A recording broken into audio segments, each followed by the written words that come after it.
পুচু বাবু handshake করো, ওই ও handshake. আগে আম দেখছে, ও আম খাবে। পুচু আম খাবে নাকি? এই যে প্রচুর আম। ওর আমগুলো টুকরো করেছিস তো? একটা সাইডই দে। হ্যান্ডশেক করো, ওই হ্যান্ডটা শেক করো। আমের একটা সাইডটা যতগুলো টুকরো হয়, দুটো কি তিনটে টুকরো হয়, দেখি সেটাই ওই হ্যান্ডটা শেক করো। এইটা নয়, ওইটা করে। ওইটা নয়, ওইটা দাও। দাবি ওইটা নয়, ওইটা দাও। বল কেন রে ওরম করছিস? মাটা ওরম করে?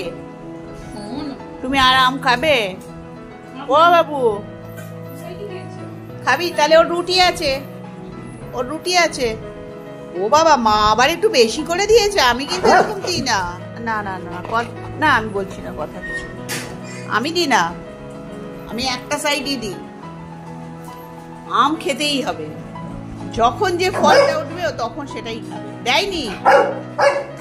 আচ্ছা, ভাত তো খাওয়া হয়ে গেছে, এবার রুটি দেবে। রুটি রুটি খাবে। তোমার ভাগের আম খাওয়া হয়ে গেছে, তোমার ভাগেরটা মা দিয়ে দিয়েছে আম। আর নয় বলেছে, বাবাই বলেছে আর না, বারণ করেছে, বারণ করেছে তো। যা রুটি দেবে বাবাই, যা। এরম করে রুটি খেতে ও খুব ভালোবাসে। হ্যাঁ, এরম করে দিতে হবে ওকে। মানে ওর বাটিতে যদি চিকেন দিয়ে মেখে দেওয়া হয়, সেটাতে কোনো ওর ইন্টারেস্ট নেই। এরকম ভাবে দেবে, তবে ও রুটি খাবে। যত কোনো রুটি দেওয়া হবে খেয়ে নেবে, এরকম ব্যাপার। তো ওর ভাত আর চিকেন সেদ্ধটা খাওয়ার পর ওই দুটো করেই ওকে রুটি দেওয়া হয়, আর সেই অনুযায়ী ওকে ভাতটাও দেওয়া হয়। মানে ওর কিছু হোক না হোক, দুটো রুটি ওর বরাদ্দ রাখতেই হবে। আমাকে দুটো রুটি করতেই হবে, তাই তো বুঝু বাবু? কোথায় চলে যাচ্ছ? না, আমার কাছে আর আসলে হবে না।